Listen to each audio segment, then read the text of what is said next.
Welcome to Massive Beers. My name is Matt. We do the beer stuff here. Massive Beer Review Classics. That's right. Spoiler alert. One of my favorite beers of all time. Struise, or Distruise, depending on how you want to pronounce it. This be their Black Albert. I love this beer. Has it held up? It's a vintage. It's an older beer. I think it's a 2015 bottle. Anyway. So, longer story longer. I love this beer. I've had it several times throughout my life. I only reviewed it once about 11, 12 years ago.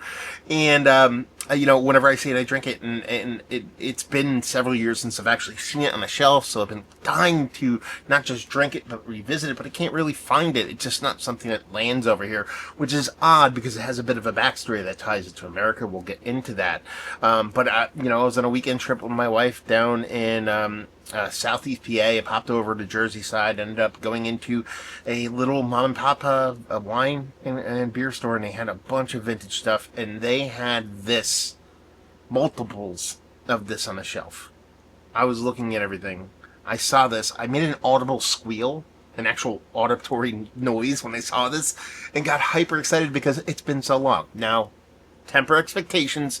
You're talking about something that's, give or take 12 years old, I think. So yeah, we're just going to dive into this sucker, see what's going on. So what's this beer about? This is from Struise Brewery, over in, where are they exactly located? Struise Brewery for Ebenezer Pub, product Belgium. I don't know if they actually call out the town where the brewery is. Anyway, it is a Royal Stout. It's an Russian Imperial Stout at 13% alcohol by volume.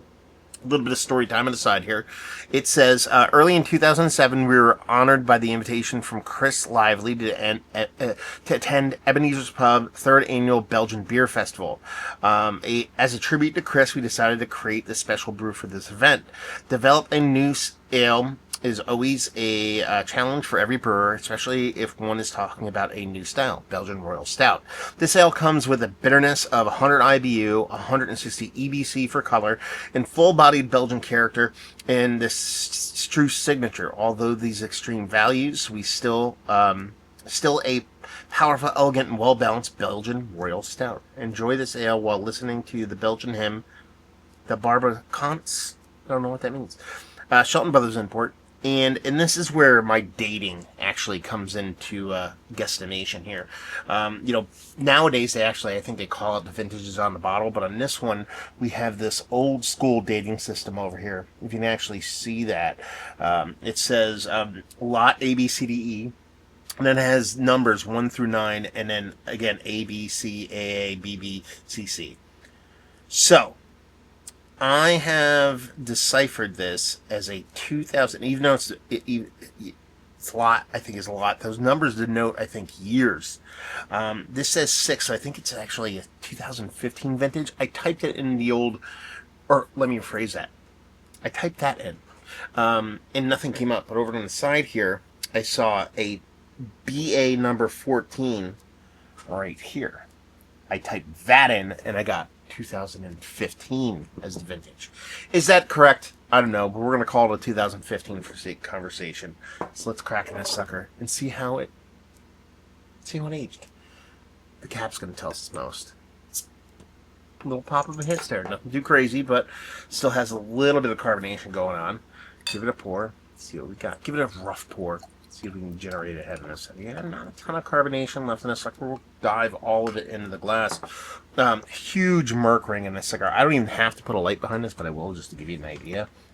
Yeah, you can see this sucker's been sitting for a while, climate controlled, on a shelf in Jersey. Who knew where it was? If it's at that bottle shop that I found, or if it's just been procured and put there. But regardless, always loved the label. Why?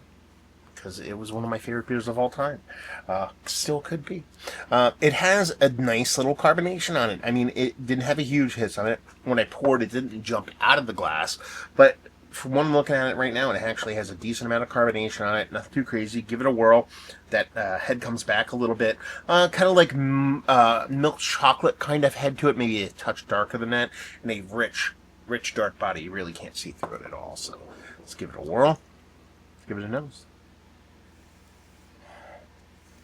Yeah, definitely suffering from a decent amount of oxidation here, but again, for a 13% beer like this, I don't know if it's going to hurt it all that much. We might kind of dip a little bit in the mouthfeels here, but I get a big roasty chocolate here. It's almost like a mix between a big, huge roasted chocolate malt, a little bit of confectionery chocolate, a little bit of milk chocolate, nothing too hyper aggressive. Nice, robust, kind of boisterous nose. You know you're not drinking something that's barrel aged, but it has those little tails, those little tips and tails you typically get from a nice aged kind of big robust imperial stout, where you start getting a little bit of kind of like figginess, a little bit of that kind of pudding, kind of rich, kind of not necessarily sugar daddiness, but something a little bit elevated beyond what the beer typically is. No precursor to a big bittering here. You're talking about a really big bittering stout, but you're not really getting any precursor to that on the nose, and just smells pretty rich and decadent. It does have that Belgian classic kind of yeast kind of profile to it when they talk about a Belgian Royal Stout. I think they're just talking about a Russian Imperial Stout with Belgian yeast. That's my guess here. I don't know if you use any kind of Belgian candied sugar in this. Could be, could not be. There is a little bit of extra sweetness here that I can attribute to something like that. What it does come off as aged. There's a decent amount of oxidation here, but not necessarily, again, without getting into the taste, I don't think it's like a terrible amount, or it's going to ruin a beer. It can even prop it up a little bit. Oxidation gets a bad name, especially when it comes to hazies, but with bigger beers like this, and specifically these styles of beers, you know, not necessarily a bad thing. And then it just comes off as almost like a slightly desserty, just rich imperial stout with that big kind of Belgian yeasty characteristic. We're going to dive in. Cheers, y'all.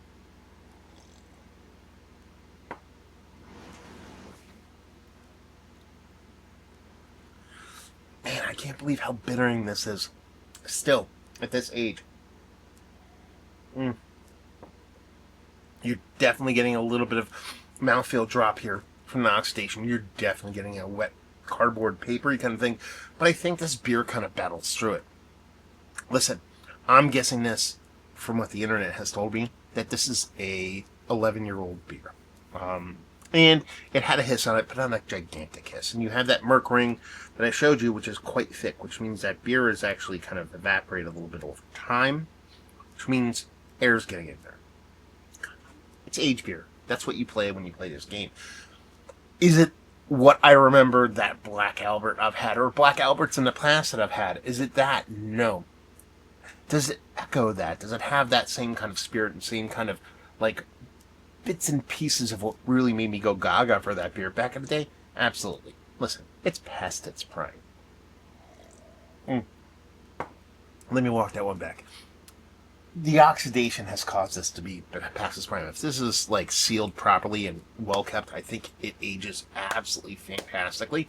But it's still a really fun pickup for me, honestly, to dive back into this beer, even in its kind of slightly neutered state that it is.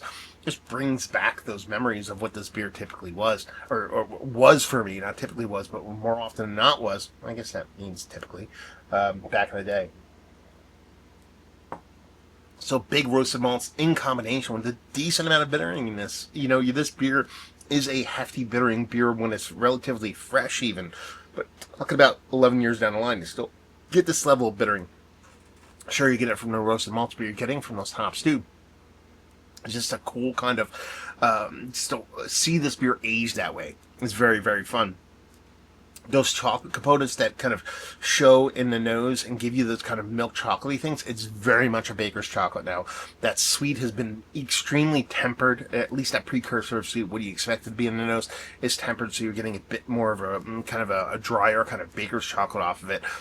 One thing I've always loved about this beer, especially when it's kept prime deliciousness, is this big cherry cordialness. That's probably the biggest miss here.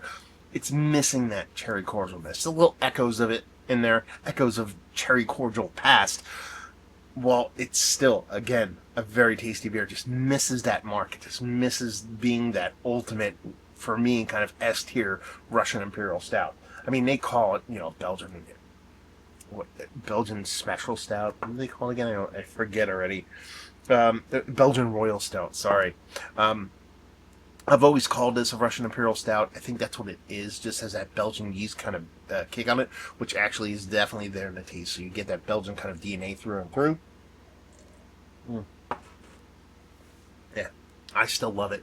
Again, not the best representation of what this beer is and what it was, maybe, what it could be, but a fun get nonetheless. And just to find this beer after several years. I don't think I've had this beer since. I might have had this. Last time I had this was probably pre-COVID. That's how long it's been since I've had this beer. So get back to this, experience it in a different way, not the best way, not the prime version of what this beer is, but to go back to it and see how it's aged and how it's kind of morphed into something a bit different. Again, I keep saying it, maybe not the prime condition of what it is, but just to revisit something that I've loved for so long, and I have a couple extra. Maybe the other ones are better. I don't know, but I know this one is a fun kind of stroll down memory lane while also being a very tasty beer nonetheless. So let's talk about it. Is it one of the best aged? I'm going to call it Russian Imperial Stouts. On the outside looking in, definitely. It's definitely lost a bit of its fastball due to Father Time and oxygen, but it's still a fun beer nonetheless. I would pick this up again, 10 times out of 10. Just because if I get one that's sealed perfectly and hits, it's worth all the ones that I picked up that might not be 100% perfect, but a very tasty beer nonetheless. Value and availability, that's where this kind of comes out creepy, because obviously their availability is little to none on this beer. At least for me, I can't find it anywhere. I paid $5 to $10 for this bottle. All day with that. I forget, there was no actual, the price tag was all messed up on this one, so I'm like, I don't care. I'm just buying it. But let's put it this way. I picked up a 6-pack of vintage high ABV beers, from barley wine to stout. Let's put it this way. Vintage is running anywhere from 2011 to 2016. And a 4-pack of English Mild from OEC. So let's say that OEC is $15 for the English Mild, for the sake of conversation. I paid 60 American dollars for everything. So we're at $45. You divide 45 by 6. You do the math. Some of those can vary, but I got this for an extremely great price point. And the kookiest part about this, and I talked about this in a different review I did, is that I was on a date weekend with my wife. It wasn't really a beer thing. I just happened to pop into this place. I was like, oh my god, I got to get some stuff to go. And when I was checking out, two older gentlemen, and they're probably their 60s, if not 70s, I was like, man, your shop is fantastic. I haven't seen this stuff, and it's a bunch of this stuff in quite some time. Kudos to you guys. And they're like, oh man, we got so much stuff there. They had a story about why they have their stuff. Cicerone, Advanced Cicerone, kind of tooling around that area. Anyway, they're like, man, our cellar's bonkers. You should come down there and check it out. And I just looked at my wife. I looked at them and go, I can't. I'm like, I can't because I don't want to. So I'm on a date weekend with my wife. I'm like, but I will be back. And I will be back to this place. And who knows what I'll find down there. Kind of has me a little hot and bothered. Maybe dig up some other gems that I haven't had in quite some time. But anyway, pick this up every time and leave you with, if you like, what will you like this? If you like aged beer, that's where you kind of play the craps game on these beers. You don't know what you're going to get. You're not assured of perfect capness when it comes to these beers. But when you hit on these, it's worth it. So for me, this is a 10 out of 10 pickup all the time. But for you, you have to be appreciative of that aged beer game. If you are, you will love this. There you go. Review in the books. Hopefully you enjoyed. Down there if you want to talk about it. Massive Beers if you want to check me out doing the social media stuff. Beer Messy, podcasting stuff. Hopefully you guys enjoyed our review. Hopefully you're enjoying some aged beer right now. And hopefully see you next time. Cheers, y'all.